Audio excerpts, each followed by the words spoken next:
TP. Chandrasekharan പഠന കേന്ദ്രത്തിന്റെ ഈ പരിപാടിയിൽ പങ്കെടുക്കുന്നതിന് ഉള്ള അസുലഭമായ അവസരം തന്നതിന് പഠന കേന്ദ്രത്തിന്റെ ഭാരവാഹികളോട്, പ്രത്യേകിച്ച് എന്നെ വ്യക്തിപരമായി ക്ഷണിച്ച സന്തോഷ് കുമാർ, പ്രകാശൻ എന്നിവരോട് എനിക്കുള്ള നിശ്ചിമമായ കൃതജ്ഞത ആദ്യം രേഖപ്പെടുത്തുന്നു. പഠന കേന്ദ്രത്തെക്കുറിച്ച്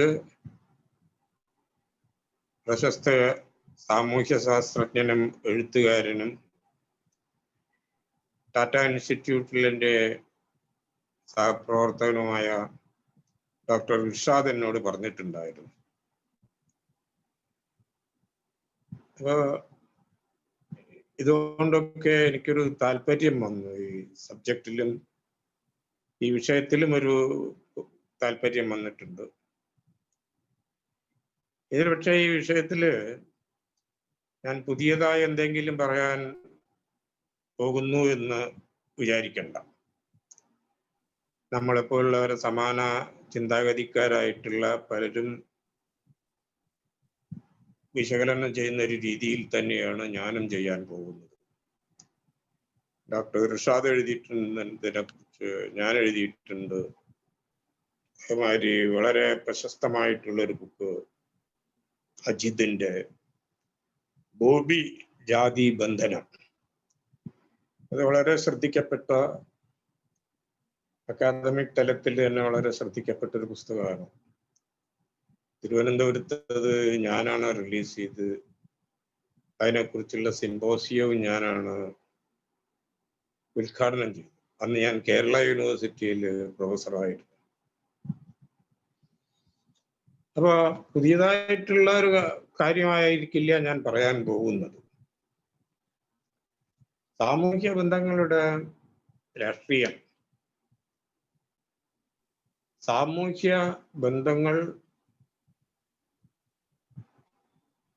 ഭൂബന്ധങ്ങളുടെ സ്വഭാവം, സാമൂഹ്യ ബന്ധങ്ങൾ ഭൂബന്ധങ്ങളുടെ സ്വഭാവത്തെ നിശ്ചയിച്ചു എന്നുള്ളതാണ് ഇന്ത്യയുടെ പ്രത്യേകത. അപ്പൊ ഈ സാമൂഹ്യ ബന്ധങ്ങള് ജാത്യാധിഷ്ഠിതമായിട്ടുള്ള സാമൂഹ്യ ബന്ധങ്ങളാണ് ഉൽപാദന ബന്ധങ്ങളുടെ സ്വഭാവവും ഘടനയും നിശ്ചയിച്ചത്. ഉടമസ്ഥാവകാശം, തൊഴിൽ വിഭജനം, സാമൂഹ്യ ഉൽപ്പന്നത്തിന്റെ വിഭജനം, അതുപോലെ തന്നെ സാമൂഹ്യമായിട്ടുള്ള മിച്ചം ആർക്ക് അപ്രോപ്രിയേറ്റ് ചെയ്യാം, അത് ഏത് രീതിയിൽ ഉപയോഗപ്പെടുത്താം, ഇങ്ങനെയുള്ള സാമൂഹ്യമായിട്ടുള്ള കാര്യങ്ങൾ നിശ്ചയിച്ചിരുന്നത് ജാതിയിൽ അധിഷ്ഠിതമായിട്ടുള്ള സാമൂഹ്യ ബന്ധങ്ങളായിരുന്നു. ഇവിടെ നമ്മുടെ വിശകലനത്തിന് പ്രസക്തമായിട്ടുള്ള ഒരു ചോദ്യം, ഈ ജാതി പ്രശ്നം പിന്നെ ഒരു ഘടനാപരമായി നോക്കുമ്പോൾ ബേസിക് സ്ട്രക്ചറിന്റെ ഭാഗമാണോ അതോ സൂപ്പർ സ്ട്രക്ചറിന്റെ ഭാഗമാണോ എന്നുള്ളതാണ്. തീർച്ചയായും സാമൂഹ്യ ഘടനയുടെ പ്രാഥമ്യം നമ്മൾ കണക്കിലെടുക്കുമ്പോൾ അത് ബേസിക് സ്ട്രക്ചറിന്റെ ഭാഗമാണ്. ഇത് പലപ്പോഴും കമ്മ്യൂണിസ്റ്റുകാർക്കും അതുപോലെ തന്നെ മറ്റുള്ള ഇടതുപക്ഷ ചിന്തകർക്കും അംഗീകരിക്കാൻ കഴിഞ്ഞില്ല. അവർക്ക് മനസ്സിലാക്കാൻ കഴിഞ്ഞില്ല എന്ന് ഞാൻ പറയില്ല, അവർക്കത് അംഗീകരിക്കാൻ കഴിഞ്ഞില്ല. അതിന് കാരണങ്ങളുണ്ട്, അതിലേക്ക് നമ്മൾ വരുന്നതായിരിക്കും. ആദ്യം ഞാൻ ഇന്ത്യയുടെ മൊത്തത്തിലുള്ള ഒരു സ്വഭാവ ഘടനയുടെ വിശകലനം നടത്തിയിട്ട് കേരളത്തിലേക്ക് തിരിച്ചു വരാം. ഇന്ത്യയിൽ ഭൂമിയുടെ കേന്ദ്ര പ്രാധാന്യം പറഞ്ഞറിയിക്കേണ്ട കാര്യമില്ല. മറ്റ് സമൂഹങ്ങളിൽ ഭൂമി ഒരു ഉൽപാദക ഘടകമായിരുന്നു, എ ഫാക്ടർ ഓഫ് പ്രൊഡക്ഷൻ. അപ്പൊ ഇങ്ങനെ പലതരത്തിലുള്ള ഒബ്ജക്റ്റീവ്സ് ഉണ്ടായിരുന്നു. ഇവയുടെ ഒരു ആകത്തുക എന്ന് പറയുന്നത് ഇന്ത്യൻ സമൂഹത്തെ പുനർവിധാനം ചെയ്തു. ഇതില് ഉണ്ടായിട്ടുള്ള അവയുടെ പരിമിതികൾ എന്ത്, ഇത് പ്രസക്തമായിട്ടുള്ളതാണ്. ഇത് അനലൈസ് ചെയ്യുന്ന പുസ്തകമാണ് DD കൊസാംബിയുടെ എക്സാസ്പിറേറ്റിംഗ് എസ്സേസ്. ചെറിയൊരു പുസ്തകമാണ്, ഒരു 5-6 പ്രബന്ധങ്ങളാണ്. DD കൊസാംബിയുടെ 5-6 പ്രബന്ധങ്ങൾ, എക്സാസ്പിറേറ്റിംഗ് എസ്സേസ്. അതിൽ പറയുന്ന കാര്യങ്ങളുണ്ട്. അതിൽ ഈ ഫ്യൂഡൽ ഭൂജന്മിത്വം അവസാനിപ്പിക്കാൻ ഭൂരിഷ്കൃതത്തിൽ കഴിയുകയും ചെയ്യില്ല. ഭൂപരിധി നിശ്ചയിക്കാൻ കഴിയും. എന്നാൽ മിച്ചഭൂമി വിതരണം ആഗ്രഹിച്ച അല്ല ഉദ്ദേശിച്ച രീതിയിൽ ഉണ്ടായില്ല. കൊസാംബി പറയുന്നത് ഇത്രയും വിശാലമായിട്ടുള്ള ഒരു രാജ്യത്ത് കൃഷിഭൂമിയുടെ ഏകദേശം 1% മാത്രമാണ് മിച്ചഭൂമിയായി പ്രഖ്യാപിക്കപ്പെട്ടത്. ഈ പ്രഖ്യാപിക്കപ്പെട്ട മിച്ചഭൂമി തന്നെ പലതരത്തിലുള്ള പ്രശ്നങ്ങൾ, വിവാദങ്ങൾ കാരണം ഭൂരഹിതർക്ക് കൊടുക്കാനായിട്ട്, വിതരണം ചെയ്യാനായിട്ട് ലഭ്യമായില്ല. അതിൽ നമ്മൾ കേരളത്തിന്റെ അവസ്ഥ ഡിസ്കസ് ചെയ്യുമ്പോൾ കുറച്ചും കൂടി മൂർത്തമായിട്ടുള്ള സന്ദർഭത്തിൽ ചർച്ച ചെയ്യുന്നതായിരിക്കും. ഏതായാലും ഇന്ത്യയിൽ നടന്ന ഈ ഭൂപരിഷ്കരണങ്ങളുടെ ഫലമായിട്ട് രാഷ്ട്രീയ രംഗത്തും സാമ്പത്തിക രംഗത്തും അതുപോലെ തന്നെ കേന്ദ്ര സംസ്ഥാന ബന്ധങ്ങളിലും വളരെ പ്രകടമായിട്ടുള്ള പല മാറ്റങ്ങളും ഉണ്ടായി. ഭൂമിയുടെ ഉടമസ്ഥാവകാശം ടെനൻസിന് കിട്ടിയതിന്റെ ഭാഗമായിട്ട് പുതിയൊരു ടെനന്റ് ടേൺഡ് ക്യാപിറ്റലിസ്റ്റ് ക്ലാസ് ഉയർന്നു വന്നു. ഈ പാട്ടക്കാര് ഭൂരിഭാഗവും OBC വിഭാഗങ്ങളിൽപ്പെട്ടവരായിരുന്നു ഇന്ത്യയുടെ വിവിധ ഭാഗങ്ങളിൽ. ഇവര് സംസ്ഥാന തലത്തില് വളരെ ശക്തരായിട്ട് മാറി.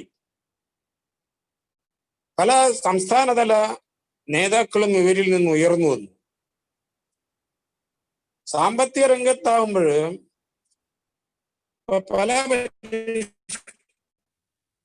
സാങ്കേതികമായ ടെക്നോളജിക്കലായിട്ടുള്ള പല ഗുണങ്ങളും ഇവർക്കാണ് ലഭിച്ചത്. ഇപ്പൊ MSP, അതുപോലെ തന്നെ പുതിയ സാങ്കേതിക വിദ്യ, ഈ ക്രെഡിറ്റിന്റെ അവൈലബിലിറ്റി. ഇന്ത്യയില് നവ ലിബറൽ സാമ്പത്തിക ക്രമം നടപ്പാക്കുന്നതിന് മുമ്പ് മൊത്തം ക്രെഡിറ്റിന്റെ 40% ഇത്തരത്തിലുള്ള പ്രയോറിറ്റി സെക്ടേഴ്സിനാണ് പോയിരുന്നത്, കർഷകർക്കും മറ്റുള്ള പ്രൊഡ്യൂസേഴ്സിനുമായിട്ട്.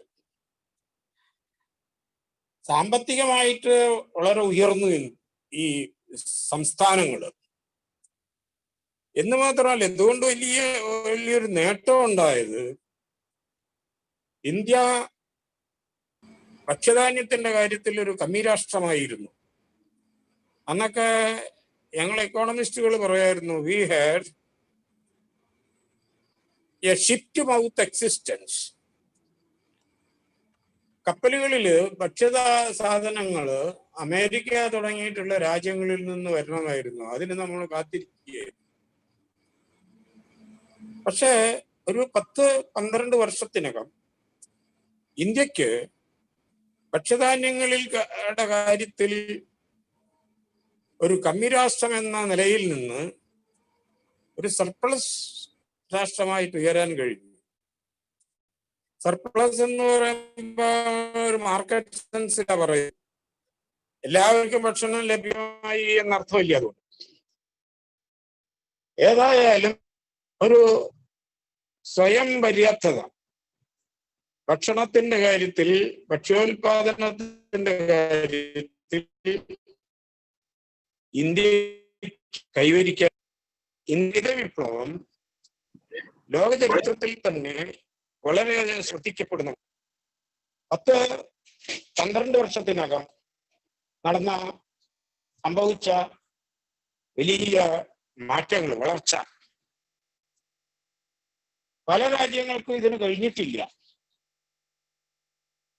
To achieve so much in so short a time. ഇതൊരു വലിയ നേട്ടം തന്നെയാണ് ഇന്ത്യയെ സംബന്ധിച്ചിടത്തോളം. ഇതിന്റെ ഭാഗമായിട്ട് ഭക്ഷ്യധാന്യങ്ങൾ ഇറക്കുമതി ചെയ്യാൻ ഉപയോഗിച്ചിരുന്ന പണം മറ്റു വികസന പ്രവർത്തനങ്ങൾക്കും ക്ഷേമ പ്രവർത്തനങ്ങൾക്കുമായി ഉപയോഗിക്കാൻ സർക്കാരുകൾക്ക് പൊട്ടൻഷ്യൽ ആയിട്ട് കഴിഞ്ഞു. അവരത് ചെയ്തോ ചെയ്തില്ലേ എന്നുള്ളത് വേറെ പ്രശ്നമാണ്. വില പിടിച്ചു നിർത്താനായിട്ട് സാധിച്ചു. അതുപോലെ തന്നെ ഈ സംസ്ഥാന പദ്ധതികളുടെ സ്റ്റേറ്റ് ലെവൽ പ്ലാൻസ്,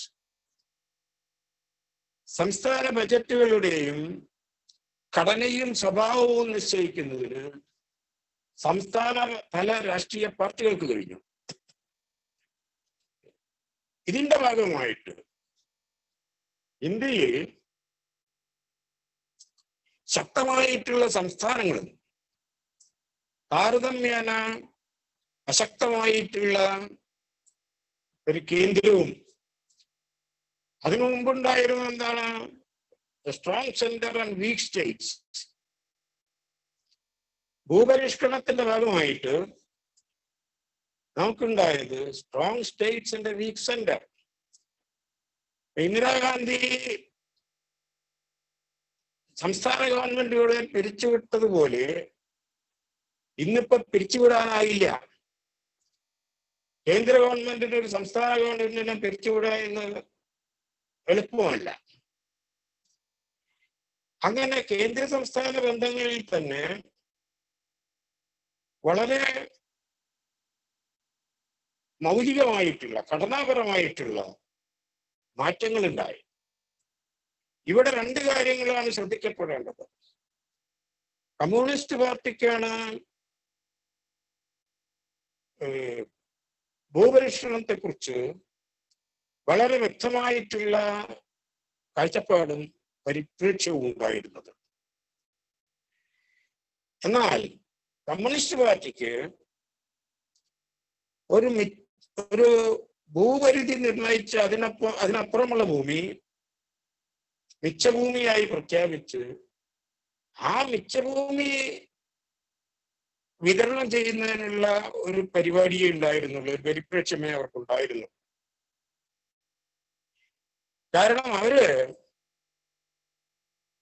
അവരിലെ നേതാക്കൾ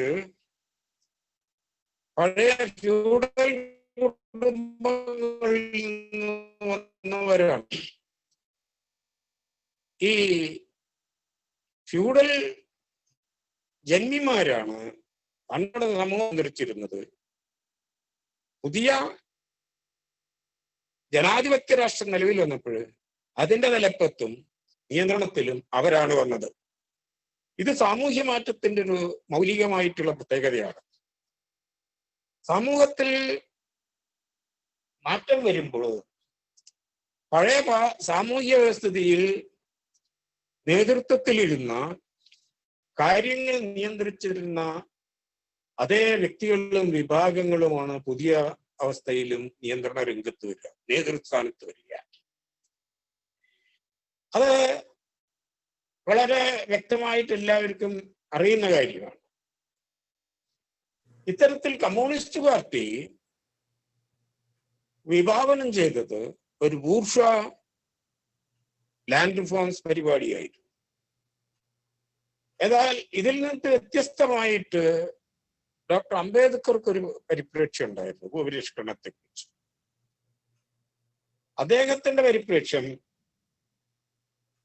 രാജ്യത്തുള്ള മൊത്തം കൃഷിഭൂമി ഭരണകൂടത്തിന്റെ സ്റ്റേറ്റിന്റെ നിയന്ത്രണത്തിൽ കൊണ്ടുവന്നു അത് എല്ലാ കർഷക കുടുംബങ്ങൾക്കുമായിട്ടും തുല്യമായിട്ട് വീതിച്ചു കൊടുക്കണം. അംബേദ്കർ വളരെ വ്യക്തമായിട്ട് പറഞ്ഞു, equality is justice, economic equality is justice, inequality is injustice. ഇന്ത്യയിൽ ഉണ്ടായിരുന്ന ഒരു ഗ്രേഡഡ് ഇനീക്വാളിറ്റിയാണ്. അതിന്റെ ഭാഗമായി നടന്നത് ഗ്രേഡഡ് ഇൻജസ്റ്റിസ് ആണ് ഇന്ത്യയിൽ നിലനിന്നത്. പക്ഷെ അംബേദ്കറുടെ പരിപ്രേക്ഷ്യം അംഗീകരിക്കപ്പെട്ടില്ല. പ്രത്യേകിച്ച് കമ്മ്യൂണിസ്റ്റ് പാർട്ടിക്കും സോഷ്യലിസ്റ്റ് പാർട്ടിക്കും അതിന്റെ നേതൃത്വ സ്ഥാനത്തേക്ക് ടോപ്പിലേക്ക് വന്ന പഴയ ഫ്യൂഡൽ ബ്രാഹ്മിൺ നേതാക്കളും അവർക്ക് ഇത് അംഗീകരിക്കാൻ കഴിഞ്ഞില്ല. അംബേദ്കറുമായിട്ടുള്ള അവരുടെ ഈ വിയോജിപ്പ് അതിൽ നിന്നാണ് തുടങ്ങുന്നത്. അതിന്റെ ഭാഗമായിട്ടാണ് സ്വതന്ത്ര ഇന്ത്യയിൽ നടന്ന ആദ്യത്തെ തെരഞ്ഞെടുപ്പിൽ 1952 നടന്ന തെരഞ്ഞെടുപ്പിൽ സോഷ്യലിസ്റ്റ് പാർട്ടിയുമായി കൈകോർത്തുകൊണ്ട് ഇന്ത്യൻ കമ്മ്യൂണിസ്റ്റ് പാർട്ടി അംബേദ്കറെ ബോംബെയിൽ പരാജയപ്പെടുത്തി. കമ്മ്യൂണിസ്റ്റ് പാർട്ടിക്ക് അത് CPI CPM എന്നുള്ളതിലേക്ക് നമ്മൾ പിന്നീട് വരും. കമ്മ്യൂണിസ്റ്റ് പാർട്ടിക്ക് ഒരു ദളിത് വിരുദ്ധ സ്വഭാവവും ഇപ്പോഴും നിലനിൽക്കുന്നുണ്ട്. അവരുടെ പ്രഖ്യാപനങ്ങൾ നേരെ തിരിച്ചാണെങ്കിലും in a sense they are different. ഇങ്ങനെ ഇതാണതൊരു പശ്ചാത്തലം. ഇനി നമ്മൾ കേരളത്തിലേക്ക് വരികയാണ്. കേരളത്തിൽ എന്ത് നടന്നു? കേരളത്തിൽ നടപ്പാക്കിയത് വളരെ വിപ്ലവകരമായിട്ടുള്ള ഭൂപരിഷ്കരണമാണെന്ന്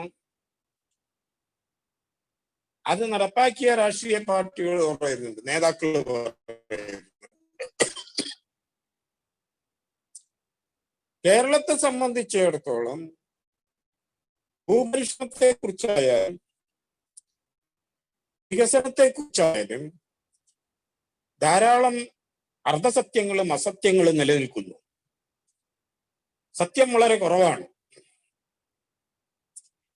അവര് പറയുന്നതാണ് ലോകം വിശ്വസിക്കുന്നത്.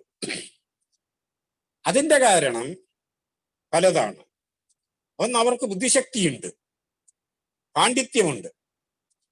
സമ്പന്നനെപ്പോഴും ദരിദ്രരെക്കാൾ കൂടുതൽ ബുദ്ധിശക്തി ഉണ്ടായിരിക്കും, സാമർഥ്യം ഉണ്ടായിരിക്കും. രണ്ട്, അവർക്ക് രാഷ്ട്രീയത്തിലുള്ള നേതൃത്വം. ഫ്യൂഡൽ ഭരണാധികാരികൾ സ്വതന്ത്ര ഭാരതത്തിൽ ഭരണാധികാരികളായി സ്വാഭാവിക ഇവർക്ക് ഒരു വർഗ താല്പര്യം ഉണ്ടായിരുന്നു. അവരുടെ ഹോൾഡ് നിയന്ത്രണം നിലനിർത്തുക എന്നുള്ളത്. ഇതിന്റെ ഭാഗമായിട്ടാണ് അവര് മുന്നോട്ട് പോയത്. അങ്ങനെ 1955 കമ്മ്യൂണിസ്റ്റ് പാർട്ടി ഉയർത്തിയ മുദ്രാവാക്യം land to the tiller of the soil, കൃഷിഭൂമി പണ്ണിൽ പണിയെടുക്കുന്നവന് ആയിരുന്നു ലക്ഷ്യം. ഈ ലക്ഷ്യം AKGയും ലോക്സഭയില് ഊന്നിപ്പറഞ്ഞിരുന്നു അദ്ദേഹത്തിന്റെ പ്രസംഗങ്ങളിൽ. AKGയുടെ ലോക്സഭാ പ്രസംഗങ്ങൾ ചിന്ത പബ്ലിഷ് ചെയ്തിട്ടുണ്ട്. മണ്ണിനു വേണ്ടി, കൊടുങ്കാറ്റിന്റെ മാറ്റൊലി, ഇത്തരത്തിലുള്ള പുസ്തകങ്ങളെല്ലാം തന്നെ അദ്ദേഹത്തിന്റെ പ്രസംഗ സമാഹാരങ്ങളാണ്. അപ്പോൾ അദ്ദേഹം റിപ്പീറ്റഡ് ആയിട്ട് പറഞ്ഞ കാര്യം കൃഷിഭൂമി വന്നവന് എന്നതാണ്. എന്നാൽ ഇങ്ങനൊരു മുദ്രാവാക്യം ഉയർത്തിയത് സമൂഹത്തിൽ അടിച്ചമർത്തപ്പെട്ട, പ്രത്യേകിച്ച് ഈ അൺടച്ചബിൾ ആയിട്ടുള്ള ആളുകൾക്ക്, എസ്പെഷ്യലി ഫോർ അൺടച്ചബിൾസ്, പുതിയ ചില പ്രതീക്ഷകൾ കൊടുത്തു. ഇത് പ്രതീക്ഷകൾ കൊടുത്തു. അതുകൊണ്ട് തന്നെ അവര് ഈ മാർജിനലൈസ് ചെയ്യപ്പെട്ടിട്ടുള്ള ആളുകള് ഇവരെ സംരക്ഷിക്കാൻ തുടങ്ങി. ഇവരൊക്കെ ഒളിവില്ലായിരുന്ന കാലത്ത് ദളിതം കഞ്ഞി കഴിഞ്ഞിരുന്നത്. പക്ഷെ ഭൂപരിഷ്കരണം ഭൂമി മണ്ണിൽ പണിയെടുക്കുന്ന കൊടുത്ത് മലയാളത്തിലായപ്പോ കൃഷിഭൂമി കർഷകനായി മാറി. കർഷകനായിരുന്നില്ല മണ്ണിൽ പണിയെടുത്തിരുന്നത്. ഉയർന്ന ജാതിക്കാരായ കർഷകരായിരുന്നില്ല ചെറിയ ചെളിയിൽ ഇറങ്ങി പണിയെടുത്തത്. കേരളത്തിലെ ഭൂപരിഷ്കരണത്തിന്റെ ചരിത്രം എന്ന് പറയുന്നത് സാമൂഹ്യമായി ഒരു വഞ്ചനയുടെ ചരിത്രമാണ്.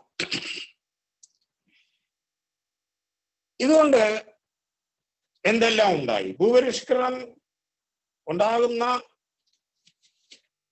ഒരു സമൂഹത്തിൽ പിന്നീട് സംഭവിക്കുന്ന കാര്യങ്ങളെ സ്വാധീനിക്കാൻ ഇത്തരത്തിലുള്ള മാറ്റങ്ങൾക്ക് കഴിഞ്ഞുവോ? ഇപ്പൊ 2-3 കാര്യങ്ങളാണ്. ഈ മാർക്സിസ്റ്റ് പാർട്ടി 1964-ലാണല്ലോ CPM CPI 2 ബൂർഷ്വാ കമ്മ്യൂണിസ്റ്റ് പാർട്ടികള് ആവിർഭവിക്കുന്നത്. അവരുടെ കണ്ണെപ്പോഴും ഭരണത്തിലായിരുന്നു. അവർക്ക് രാഷ്ട്രീയം പ്രധാനമല്ല. അവർക്ക് ഇലക്ഷനിൽ ജയിക്കലും മത്സരിക്കലും അതിൽ ജയിക്കലും അധികാരം പിടിച്ചെടുക്കലുമാണ്. കാരണം ഡിക്റ്റേറ്റർഷിപ്പ് ഓഫ് ദി പ്രോലിറ്റേറിയറ്റ് ഒന്നും നടന്നിട്ടില്ല ഇവിടെ. ആ ഡിക്റ്റേറ്റർഷിപ്പ് എന്ന് പറയുന്ന ഒരു പാർട്ടിയുടെ ഡിക്റ്റേറ്റർഷിപ്പും എന്ന് പറയുന്ന ചില വ്യക്തികളുടെ ഡിക്റ്റേറ്റർഷിപ്പുമാണ്. അതാണ് അന്നുണ്ടായിരുന്നത്, ഇന്നും ഉള്ളത്. അതുകൊണ്ട് തന്നെ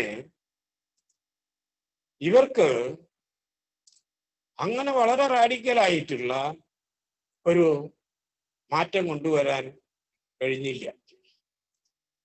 2, ഭൂപരിഷ്കരണം കൊണ്ട് വികസനവും ത്വരിതപ്പെട്ടില്ല. 70-കളിലും 80-കളിലും ഒക്കെ ഒരു വികസന പ്രതിസന്ധി ഉണ്ടായിരുന്നു കേരളത്തിൽ. അതിനെക്കുറിച്ച് എൻ്റെ ഒരു പുസ്തകമുണ്ട്, ചെറിയൊരു മലയാളത്തിൽ എഴുതിയൊരു പുസ്തകം, കേരളത്തിലെ വികസന പ്രതിസന്ധി. അന്നുണ്ടായിരുന്ന ആ ചർച്ചയിൽ പങ്കെടുത്തിരുന്നവര് സ്വാഭാവികമായിട്ടും ഭൂരിഭാഗം CPM-കാരും CPI-ക്കാര് എന്ന് പറയുമ്പോ ഒരു ചെറിയ അളവൂര് CPM-കാരായിരുന്നു. പക്ഷേ ഒരു മാർക്സിസ്റ്റ് പരിപ്രേക്ഷ്യത്തിലല്ല അവർ ആ പ്രതിസന്ധിയെ ചർച്ച ചെയ്തത്. മാർക്സിസ്റ്റ് പരിപ്രേക്ഷ്യം എന്ന് പറഞ്ഞാൽ എന്താണ്? മാർക്സ് പറഞ്ഞത് മോഡ് ഓഫ് പ്രൊഡക്ഷനെ കുറിച്ചാണ്. Mode of production depends on forces of production and relations of production. ഉൽപാദന ഘടകങ്ങളും ഉൽപാദന ബന്ധങ്ങളും. പക്ഷെ ഈ ഭൂപരിഷ്കരണം നടപ്പാക്കിയതിന് ശേഷം ഉൽപാദന ബന്ധങ്ങൾ ഒരിക്കലും തന്നെ ബൂർഷ്വാ കമ്മ്യൂണിസ്റ്റ് പാർട്ടികളുടെ രാഷ്ട്രീയ അജണ്ടയിലോ അവരുടെ വേദികളില് ചർച്ച ചെയ്യപ്പെടുകയോ ഉണ്ടായിട്ടില്ല. അവരുടെ പിന്നീടുള്ള അന്വേഷണം ഉൽപാദക ഘടകങ്ങളെ എങ്ങനെ ശക്തിപ്പെടുത്താം, how to develop the forces of production. ഇപ്പം ജനകീയ ആസൂത്രണത്തിന്റെ കാലത്ത് ഇതാണ് നടന്നത്. They did not address the question of relations of production. ഇത് വളരെ സീരിയസ് ആയിട്ടുള്ള ഒരു ഇഷ്യൂ ആണ്. കേരളത്തിൽ ഭൂപരിഷ്കരണം നടപ്പാക്കിയ 70-കളില് കേരളത്തിൽ ഘടനാപരമായിട്ടുള്ള വളരെയധികം മാറ്റങ്ങൾ ഉണ്ടായിരുന്നു. കാർഷികേതര മേഖലയുടെ വളർച്ച, കാർഷികേതര തൊഴിലിന്റെ വികാസം, ഗവൺമെന്റ് ഉദ്യോഗസ്ഥന്മാരായിട്ട് അല്ലെങ്കിൽ മീഡിയ രംഗത്ത്, ബിസിനസ് രംഗത്ത്, കാർഷികേതര മേഖല വളരെ വിപുലീകരിച്ച ഒരു സമൂഹത്തിൽ കാർഷികേതര തൊഴിലവസരങ്ങൾ വളരെയധികം വികസിച്ച ഒരു സന്ദർഭത്തിൽ ആണ് കൃഷിഭൂമി മാത്രം, അതിന്റെ പരിധി മാത്രം കണക്കാക്കിക്കൊണ്ട ഒരു ഭൂഫലത്തിൽ നടപ്പാക്കിയത്. അത് വളരെ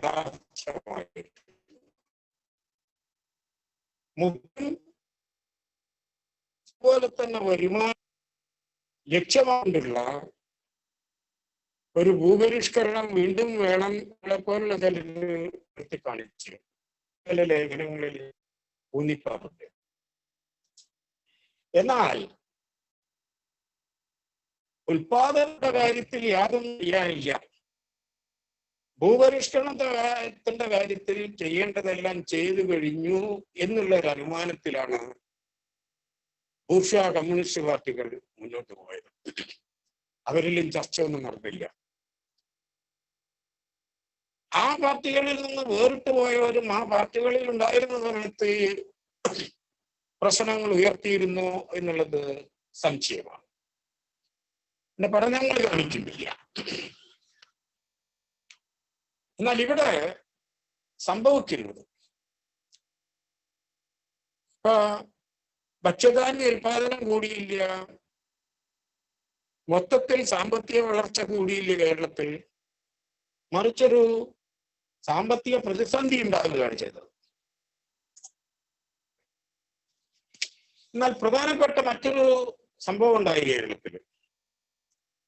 പ്രത്യേകിച്ച് 70-കളുടെ മധ്യം തൊട്ട് ഈ ഗൾഫ് കുടിയേറ്റം, ധാരാളം ആളുകൾ ഗൾഫ് നാടുകളിലേക്ക് കുടിയേറി തൊഴിലിനായിട്ട്. അവർ ഇങ്ങോട്ടയച്ച പണം അന്നൊക്കെ കണക്കാക്കിയിരുന്നത് മൊത്തം സംസ്ഥാന വരുമാനത്തിന്റെ, ആഭ്യന്തര വരുമാനമല്ല, മൊത്തം സംസ്ഥാന വരുമാനത്തിന്റെ state domestic product plus remittances, മൊത്തം സംസ്ഥാന വരുമാനത്തിന്റെ 30% റെമിറ്റൻസ്.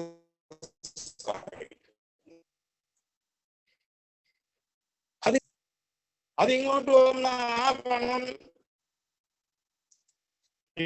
ചെയ്യപ്പെട്ടു ഭൂമിയിലും അതുപോലെ തന്നെ കെട്ടിടങ്ങളിലുമാണ്, റിയൽ എസ്റ്റേറ്റിലാണ്. വ്യവസായങ്ങളും ഒരു കൺസ്ട്രക്ഷൻ ബൂം ഉണ്ടായ 1975 മുതൽ 83 വരെ കേരളത്തിൽ ഒരു കൺസ്ട്രക്ഷൻ ബൂം ഉണ്ടായി. പല കർഷക തൊഴിലാളികളും കൺസ്ട്രക്ഷൻ മേഖലയിലേക്ക് മാറി. ഈ കർഷക തൊഴിലിൽ ജാതിയുമായി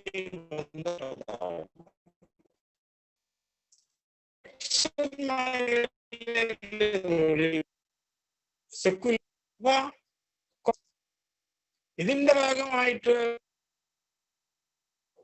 ഈ വേതന വർധനവുണ്ടായി. അത് കാർഷിക രംഗത്തുണ്ടായി. തൊഴിലാളികൾക്ക് ഭൂമി കിട്ടിയില്ലെങ്കിലും അവർ പല കൂലി സമരങ്ങൾ നടത്തി, കൂലി വർധനവിനായിട്ട്. അത്തരം സമരങ്ങളെ കമ്മ്യൂണിസ്റ്റ് പാർട്ടികൾ സപ്പോർട്ട് ചെയ്തു, ഇന്നും സപ്പോർട്ട് ചെയ്യുന്നുണ്ട്. പക്ഷേ ഈ ഭൂരഹിതരായിട്ടുള്ള ആളുകൾ, ഭൂമിക്ക് വേണ്ടി സമരം ചെയ്താൽ അവരെ അതിദാരുണമായിട്ട് അടിച്ചമർത്തുന്നു. പാർട്ടിയും അതുപോലെ തന്നെ സ്റ്റേറ്റ് മിഷനറി പോലീസിനും ഒക്കെ ഉപയോഗിച്ചുകൊണ്ട് കേരളത്തിലൊരു ഭൂസമരം നടത്താൻ പറ്റാത്തൊരവസ്ഥയാണ്. ഭൂരഹിതരുടെ അതിനുള്ള സ്വാതന്ത്ര്യത്തെ പോലും ഹരിക്കുന്ന ഒരു രാഷ്ട്രീയമാണ് കേരളത്തില് ഉരുത്തിരിഞ്ഞു വന്നത്. ഇപ്പോഴും കൂലി വർധനവിനായിട്ട് ഭൂരഹിതരായിട്ടുള്ള ആളുകൾ സമരം ചെയ്താൽ അതിനവിടുത്തെ ബൂർജ കമ്മ്യൂണിസ്റ്റ് പാർട്ടികൾ സപ്പോർട്ട് ചെയ്യും. അവർക്ക് കൂലി വർധനവ് നേടിക്കൊടുക്കും. പക്ഷേ അവര് കൃഷിഭൂമി ആവശ്യപ്പെട്ടാൽ അപ്പോൾ കാണാം ഇടതുപക്ഷ രാഷ്ട്രീയക്കാരന്റെ വലതുപക്ഷ സ്വഭാവം അനാവൃതമാകുന്നത്. അവിടെ ഇവര് തമ്മിൽ ഇടതും വലതും തമ്മിലൊരു സമാന ഐക്യമുണ്ട്. അപ്പൊ കൂലി സമരങ്ങളെ പിന്താങ്ങുകയും ഭൂസമരങ്ങളെ അടിച്ചമർത്തുകയും ശക്തി ഉപയോഗിച്ച് അടിച്ചമർത്തുക. ഇവിടെ സംഭവിക്കുന്നത് കേരളത്തിലെ രാഷ്ട്രീയന്മാർ ഇതിന്റെ രാഷ്ട്രീയം വളരെ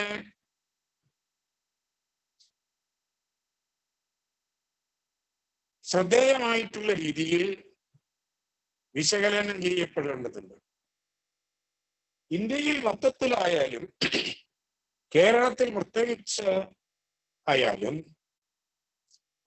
ഭൂരഹിതരായിട്ടുള്ള ആളുകളുടെ ഒരു രാഷ്ട്രീയ മുന്നേറ്റം ഉണ്ടായില്ല. അവർക്ക് വിവിധ രാഷ്ട്രീയ പാർട്ടികളിൽ പ്രാതിനിധ്യവും പങ്കാളിത്തവുമാണ് കിട്ടിയത്. പക്ഷെ ഈ പാർട്ടികളിൽ നിന്നുകൊണ്ട് അവയ്ക്കുള്ളിൽ നിന്നുകൊണ്ട് ഇത്തരത്തിലുള്ള ആവശ്യങ്ങൾ ഉന്നയിക്കാൻ അവർക്ക് കഴിഞ്ഞില്ല. അപ്പോ ഒരു റാഡിക്കലായിട്ടുള്ള ഒരു ദളിത് രാഷ്ട്രീയത്തിന്റെ അഭാവം, ഭൂരഹിതരുടെ ഒരു രാഷ്ട്രീയത്തിന്റെ അഭാവമാണ് വികലമായിട്ടുള്ള ഈ ഭൂപരിഷ്കരണങ്ങൾ നടത്തിയിട്ടും ഇവിടുത്തെ രാഷ്ട്രീയ പാർട്ടികൾക്ക് അംഗീകാരവും പിടിച്ചു നിൽക്കാനുള്ള കഴിവും നൽകുന്നത്. ഇവിടെ ഇപ്പോ ഈ കമ്മ്യൂണിസ്റ്റുകാര് മാർക്സിസ്റ്റുകാര് പ്രത്യേകിച്ച് അവർ ആവർത്തിച്ച് പറഞ്ഞിരുന്ന ഒരു കാര്യം ഉണ്ടായിരുന്നു. ഭൂപരിഷ്കരണത്തിന്റെ ഭാഗമായിട്ട് ധാരാളം പാവപ്പെട്ട ഒരു ഭൂവുടമകളായി എപ്പോഴും ടി വി ചാനലുകളിൽ EMS വന്ന് പഴയ വീഡിയോ അവര് പ്രൊഡ്യൂസ് ചെയ്യുന്നുണ്ട്, റിലീസ് ചെയ്യുന്നുണ്ട്. അത് പറയുന്നത് കേൾക്കാം. അവർക്ക് കുടികിടപ്പാവകാശം കിട്ടി, അവര് ഭൂവുടമകളായി എന്നാ പറയുന്നത്. ഭൂവുടമകളായി എന്ന് പറയുമ്പോൾ എത്ര ഭൂവുടമകളാണ് കേരളത്തിൽ. പക്ഷേ ഭൂപരിഷ്കരണത്തിന്റെ ലക്ഷ്യം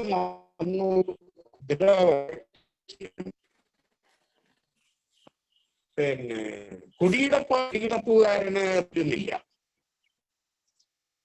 അത് കൃഷിഭൂമി മണ്ണിക്കുന്നവന് എന്നായിരുന്നു. കൃഷിഭൂമി എന്നതാണ്. നമ്മുടെ മുന്നണികളില് ഇടതുപക്ഷ മുന്നണിയിലായാലും ശരി വലതു മുന്നണിയിലായാലും അവിടുത്തെ പ്രഗത്ഭരായിട്ടുള്ള ആളുകൾ കാടും കായലും വിറ്റ് ധനികരാണ്, ആധിപത്യമാണ്. അവരെ കൊണ്ട് തൊഴിൽ അവിടെ ഉയർന്നു വരാൻ കഴിയില്ല. മുന്നണി രാഷ്ട്രീയം കേരളത്തിൽ ഒരു വർഗരാഷ്ട്രീയത്തിന്റെ ആവിർഭാവത്തെയും ഒരു പ്രത്യയശാസ്ത്രത്തിന്റെ വളർച്ചയെയും തടഞ്ഞു നിർത്തി. തൊഴിലാളി വർഗ പ്രത്യയശാസ്ത്രത്തിന്റെ കേരളത്തിൽ ആവിർഭവിക്കാൻ സാധ്യമല്ല. ഒരു വർഗരാഷ്ട്രീയം കേരളത്തിൽ ഉണ്ടാകാൻ സാധ്യമല്ല. ഇത് സമ്പന്നരായിട്ടുള്ളവരുടെ നിയന്ത്രണത്തിലാണ്. അവര് സപ്രസ് ചെയ്തു അത്തരത്തിലുള്ളൊരു വർഗരാഷ്ട്രീയമോ അല്ലെ ഒരു പ്രത്യയശാസ്ത്ര വളർച്ചയാണ്. അപ്പൊ ഇവിടെ LDF എന്ന് പറയുന്നത് കമ്മ്യൂണിസ്റ്റുകാരുടെ ഒരു രക്ഷാ കവചമാണ്. അതൊരു വർഗനിരപേക്ഷ കൂട്ടായ്മയാണ്. അധികാരം പങ്കിടുക, അതിലൂടെ സാമ്പത്തിക നേട്ടം ഉണ്ടാക്കുക, സമൂഹത്തിന്റെ അടിത്തട്ടിൽ നിന്ന് ഉയർന്നു വരുന്ന അല്ലെങ്കിൽ വരാൻ സാധ്യതയുള്ള ശബ്ദങ്ങളെ തടഞ്ഞു നിർത്തുക, നിശബ്ദരാക്കുക. ഇതാണ് ഈ മുന്നണി രാഷ്ട്രീയത്തിന്റെ മുഖ്യമായിട്ട്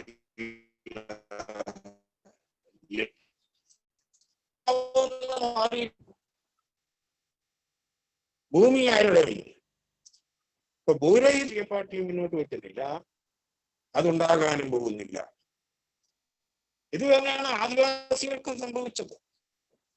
ഇപ്പൊ കേരളത്തില് ആദിവാസി പ്രദേശങ്ങളില്ല, ആദിവാസി മേഖലകളില്ല. ഈ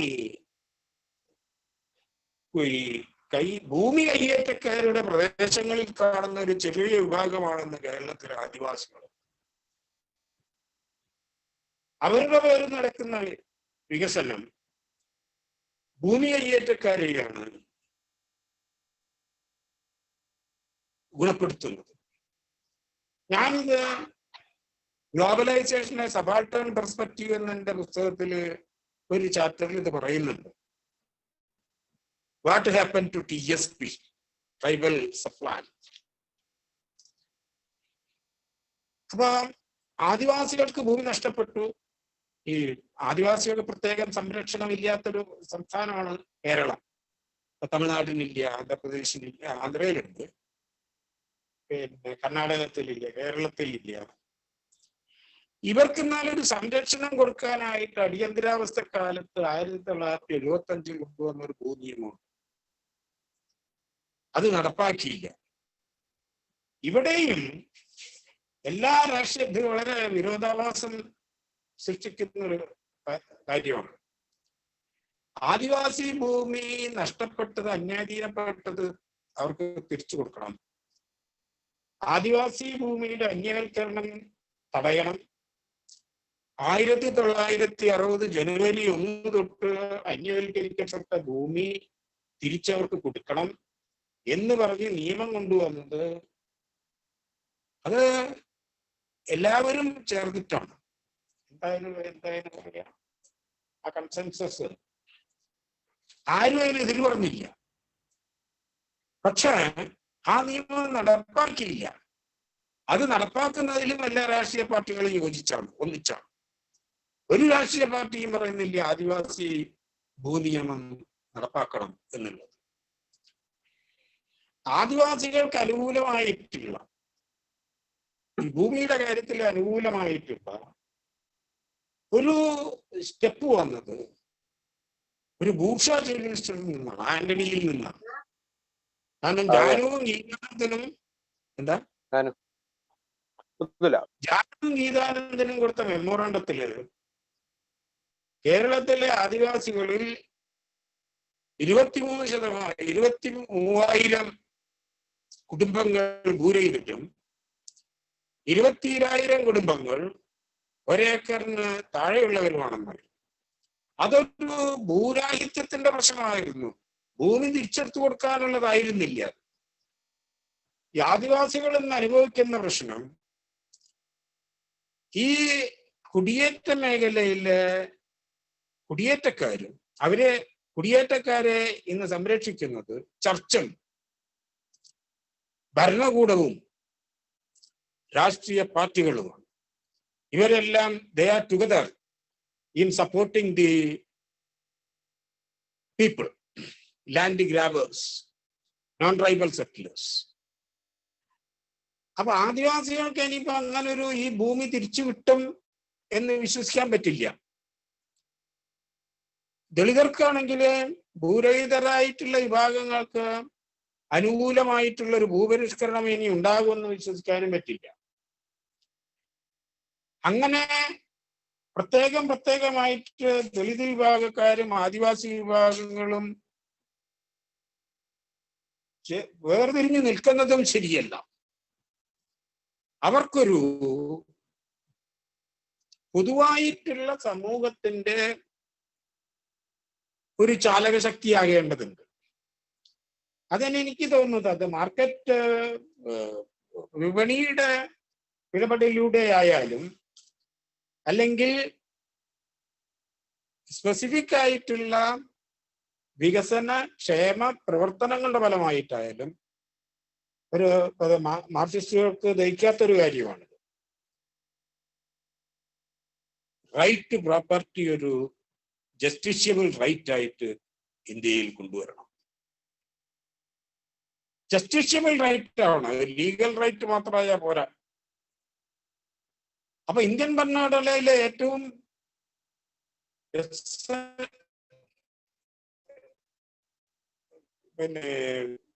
പ്രധാനപ്പെട്ട വകുപ്പ് 21 ആർട്ടിക്കിൾ 21, റൈറ്റ് ടു ലൈഫ്.